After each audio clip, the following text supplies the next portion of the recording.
مجھے یہ بتائیں کہ افغانستان ٹیم جو ہے اس کو تو ہماری پاکستان کی سوئل سرزمین پاکستان کرکٹ بورڈ اور پاکستان کے جو کھلاڑی ہیں وہ لے کر آئے ہیں. تو آج دیکھیں نا افغانستان کا جو رویہ ہے جو پورا انٹرنیشنلی دیکھا جائے تو افغانستان کی ٹیم تو ہمیں دیکھنا بھی نہیں پسند کر رہی ہے. تعریف کیا کچھ ہوتا ہے نا گڈ بکس میں رکھنا, کیا یہ کیا چل رہا ہے؟ افغانستانی ٹیم کے رویے کی بات ہو رہی ہے. دیکھو 1992 کا ہم نے ورلڈ کپ جیتا. 1992 کا جب ہم نے ورلڈ کپ جیتا تھا تو پاکستان سیلیبریٹ کر رہا تھا. کے پی کے میں بھی لوگ سیلیبریٹ کر رہے تھے, پشاور میں بھی سیلیبریٹ کر رہے تھے. تو ایک 10 سال کا لڑکا تھا جو افغان مہاجرین کیمپ میں رہ رہا تھا, جہاں سے اس کی بنیاد پڑی کہ what is cricket for افغانیز, for Afghan refugees, for Afghanistan. کہ اس نے کسی بڑے سے پوچھا کہ یہ فائرنگ کیوں کر رہے ہیں, ایریل فائرنگ. انہوں نے کہا یہ ان کی ٹیم پاکستان جو ہے نا ورلڈ کپ جیت چکی ہے. انہوں نے کس کا؟ انہوں نے کہا کرکٹ کا. اس کے بعد وہ لڑکا کھیلتا تھا, والی بال کھیلتا تھا, فٹ بال کھیلتا تھا, چھوٹی عمر میں تھا. اس نے فیصلہ کیا کہ میں بھی کرکٹ کھیلوں گا. اس کے بعد اس نے کرکٹ کھیلی اور کھیلتے کھیلتے کرکٹ جوان ہوا, پاکستان میں کھیلتا رہا. افغان مہاجرین کیمپ میں یہ لوگ کرکٹ کھیلا کرتے تھے. تو پھر یہ ہوا کہ اس وقت اس کو نوروز افغانی کہا جاتا تھا, نوروز ریفیوجی کہا جاتا تھا. لیکن بعد میں جب وہ افغان کرکٹ ٹیم کا کپتان بنا تو اسے نوروز مینگل کہا جاتا تھا, یعنی کہ اس کا نام نوروز مینگل تھا. اس کے بعد اللہ داد نوری ایک بندہ تھا, وہ بھی مہاجرین کیمپ میں رہتا تھا. اس کے بعد ہوا کہ اللہ داد نوری کو افغانستان میں فادر آف کرکٹ کہا جاتا ہے, کیونکہ اس نے جس طریقے سے منظم کیا نا افغانستان میں جا کے. اور یہ منظم کب کر رہے ہوتے تھے؟ حتیٰ کہ طالبان کے دور میں یہ منظم کر رہے تھے. اب یہ ایک ایسی بات ہے جو لوگوں کو سمجھنے میں مشکل پیش آئے گی کہ طالبان نے کرکٹ کو کیسے ایکسیپٹ کیا, یعنی کہ طالبان نے کیسے ایکسیپٹ کیا. بڑی حیرانگی والی بات ہوتی ہے. تو طالبان کے پہلے دور میں کرکٹ منظم ہونا شروع ہوئی, پروونشل لیول پہ, ڈسٹرکٹ لیول پہ, تحصیل لیول پہ, نیشنل لیول پہ. اور کون لوگ تھے؟ جیسے اللہ داد نوری کا نام لیا, اس طرح اس کا بھائی تھا خالد داد نوری, وہ بھی افغان مہاجرین کیمپ میں پاکستان میں رہتا تھا. وہ بھی بعد میں جا کے تو کرکٹ بورڈ کا پریزیڈنٹ بن گیا. وہ کرکٹ کا, اب یہ لوگ یہاں سے نکل رہے ہیں. افغان مہاجرین کیمپ میں یہ رہتے تھے, پاکستان ورلڈ کپ جیتتا ہے, اس کے بعد ان میں بھی شوق آ جاتا ہے. پھر یہ ہوتا ہے کہ پاکستان کی مختلف کرکٹ جو سٹی کرکٹ, جیسے کراچی سٹی کرکٹ ایسوسی ایشن, پشاور سٹی کرکٹ ایسوسی ایشن ہے. کئی کلبز ہوتے تھے جن کے پرائیویٹ مالکان ہوتے تھے. وہ پرائیویٹ مالکان نے بھی دیکھا کہ ان لڑکوں میں جان ہے, انہوں نے اپنی ٹیم میں رکھنا شروع کر دیا, کرکٹ ٹیم میں. اس کے بعد یہ ہوا کہ پاکستان کے جو کرکٹر تھے, جب انہوں نے اپنے ہاں منظم کر لی, افغانستان میں کرکٹ منظم ہو گئی, تو پاکستان کے جو کرکٹر تھے ان کو کوچ کے طور پہ لینا شروع کر دیا. تو راشد لطیف ایک ہمارا کرکٹر بھی رہا ہے, کپتان بھی رہا ہے. تو راشد لطیف کوچ بنتا ہے. راشد لطیف اسے اپنے طریقے سے منظم کرتا ہے. پھر اس کے دور میں افغانستان ویسٹ انڈیز کو ہرا دیتا ہے, اپسٹ کرتا ہے بہت بڑا. یہ راشد لطیف کا دور تھا جب وہ کوچ تھا افغانستان کی کرکٹ ٹیم کا.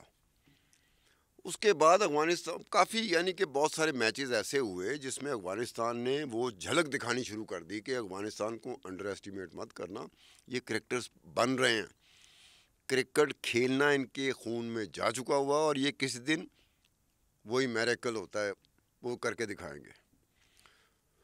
تو ایک کرکٹر تھا جس کے بارے میں راشد لطیف نے خود کہا تھا, انہوں نے کہا اس کرکٹر نے مجھے حیران کر دیا. حماد یا حامد اس کا نام تھا.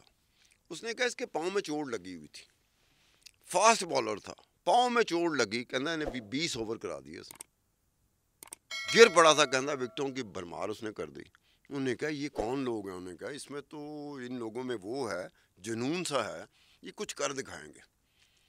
اس کے بعد آپ کے انضمام الحق صاحب ابھی پچھلے دنوں نے ریزائن کیا ہے, یہ چیف کوچ بنے. تو انضمام الحق کے دور میں بھی افغانستان کی کرکٹ اوپر گئی ہے. وہ الگ بات ہے کہ ہم اس ورلڈ کپ میں ہارتے رہے ہیں, لیکن افغانستان کی ٹیم جب کوچ بنا 2018 تک تو وہ کرکٹ اوپر جاتی رہی. کئی ٹورنامنٹ میں تھے جس میں افغانستان نے بڑا اچھا پرفارم کیا. کیوں؟ انضمام چیف کوچ ہے. پھر راشد لطیف کا ایک پھڈا ہو گیا تھا. راشد لطیف کو چھوڑنا نہیں چاہیے تھا. ہمیں پوری طرح پتہ نہیں کہ افغانستان کرکٹ بورڈ کے ساتھ راشد لطیف کا پھڈا کیا ہوا. وہ انٹرنیشنل پرائز ڈسٹریبیوشن تھی $1,00,000 کی جو افغانستان کرکٹ ٹیم کو ملی. تو راشد لطیف کہتا تھا کہ اس کا major share Afghanistan cricket team کے کھلاڑیوں میں بانٹنا چاہیے, جبکہ کرکٹ بورڈ کا کچھ اور تھا خیال کہ یہ کھلاڑیوں میں بانٹتے ہیں, باقی جگہ بانٹ دیتے ہیں. تو اس اختلاف کی بنیاد پر راشد لطیف نے ریزائن کر دیا تھا. تو ہماری جو کرکٹ تھی یا ہمارے جو کھلاڑی تھے یا ہماری جو زمین تھی, ہماری سوئل تھی, اس نے جنم دیا افغانستان کی کرکٹ کو, افغانستان کے کرکٹرز کو. محمد نبی تھا, وہ بھی افغان مہاجرین کیمپ میں رہتا تھا. اس طرح کے تقریباً 10 11 12 کھلاڑی ہیں جو کسی اور وقت میں بات کروں گا. میں نے اس پہ ریسرچ کی تھی ایک زمانے میں, یہ کافی پرانی بات ہوگی 2-2.5 سال پہلے, کہ یہ افغانستان کرکٹ کیسے پیدا ہوئی تھی.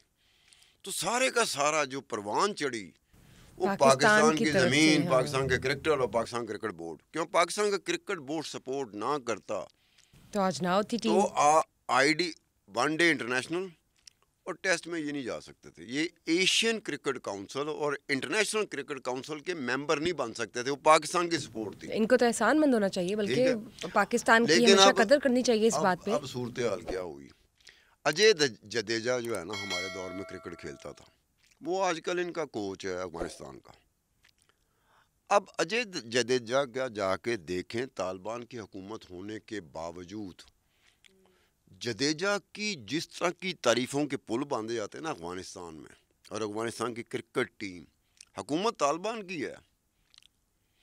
جو ان کا کوچ ہے وہ جڈیجا ہے, جو ایک زمانے میں کرکٹ کھیلتا تھا انڈیا کی طرف سے, پاکستان کے ساتھ مقابلے بڑا اچھا پلیئر تھا. اب اس کا کیوں کریڈٹ اس کو کیوں مل رہا ہے؟ وجہ ہے کہ افغانستان صرف آسٹریلیا کو تقریباً ہرا چکا ہوا تھا. اگر یہ میریکل نہ ہوتا میکسویل کا تو وہ ہرا چکا ہوا تھا.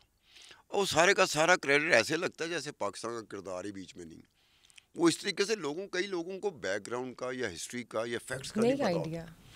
وہ یہی دیکھتے ہیں کہ یار وہ انڈین ہے, وہ ان کی ٹیم کا کوچ ہے, تو یہ جو افغانستان پہنچی ہے یہاں تک یہ انڈین ٹیم کی وجہ سے پہنچی. انڈیا کا یہ ہوا تھا کہ پہلے شارجہ کو ہوم گراؤنڈ ڈکلیئر کیا گیا افغانستان کے لیے. افغانستان کا اپنا ہوم گراؤنڈ کوئی نہیں ہے, وہ تو اسٹیڈیم تھا اللہ ہی حافظ گا. پہلے شارجہ کو ڈکلیئر کیا, پھر انڈیا میں بنایا گیا. 2015-16 میں انڈیا نے ہوم گراؤنڈ بنایا افغانستان کے لیے. مطلب افغانستان کسی کے ساتھ کھیلے گا نا تو وہ انڈیا میں کھیلے گا, اور یہ کہا جائے گا کہ افغانستان کا ہوم گراؤنڈ ہے, جیسے پہلے شارجہ تھا. اب یہ تھوڑی بہت ہوتی ہے کہ کسی جگہ پہ کوئی آپ کو فیسیلیٹیٹ کرتا ہے, لیکن اس لیول پہ نہیں جس لیول پہ ہوتا ہے.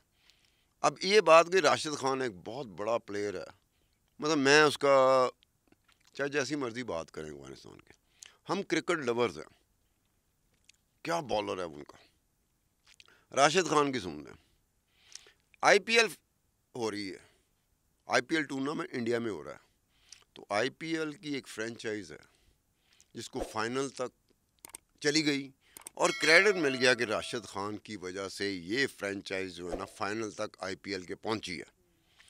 تو انڈین لوگوں نے ڈیمانڈ کرنی شروع کر دی کہ اس کو انڈین نیشنلٹی دے دی جائے. اپنی طرف سے ڈیمانڈ نہیں ہوتی, آپ کا ٹویٹ بھی آ رہا ہے, میں ابھی سوشل میڈیا پہ لگاؤں کہ یار ایسا خوبصورت پلیئر ہے, اس کو انڈین نیشنلٹی دے دی جائے. تو نریندرا مودی سے غلطی ہو گئی. نریندرا مودی نے دیکھا جب لوگ کہہ رہے ہیں تو اس نے بھی ٹویٹ کر دیا کہ راشد خان کو انڈین نیشنلٹی دینے کو میں تیار ہوں.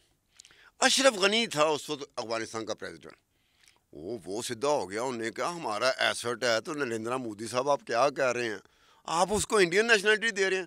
پھر نریندرا مودی نے معافی مانگی ذاتی طور پہ. انہوں نے کہا یار میرے لوگوں کی ڈیمانڈ تھی, یہ آپ کا بندہ جس جگہ پر آ گیا, میں معذرت بھائی آپ کا یہ آپ ہی کا بندہ ہے, آپ ہی کا نیشنل رہے گا. اس کے بعد گوگل نے کیا غلطی کی, گوگل نے غلطی یہ کی, انوشکا شرما ایک ہے, سنا ہے وراٹ کوہلی کے ساتھ اس کی شادی ہو گئی ہے, وہ ہے وراٹ کوہلی کی بیوی. لیکن گوگل سے غلطی کیا ہوتی ہے, آپ گئے نا کہ انوشکا شرما نے کس سے شادی کی ہے تو راشد خان کا آ جاتا تھا. وہ پھر گوگل نے اپنی غلطی کو پکڑا, اپنی غلطی کو کریکٹ کیا, پھر گوگل نے اپنے ویور سے معافی مانگی کہ یہ ہم سے غلطی ہو گئی.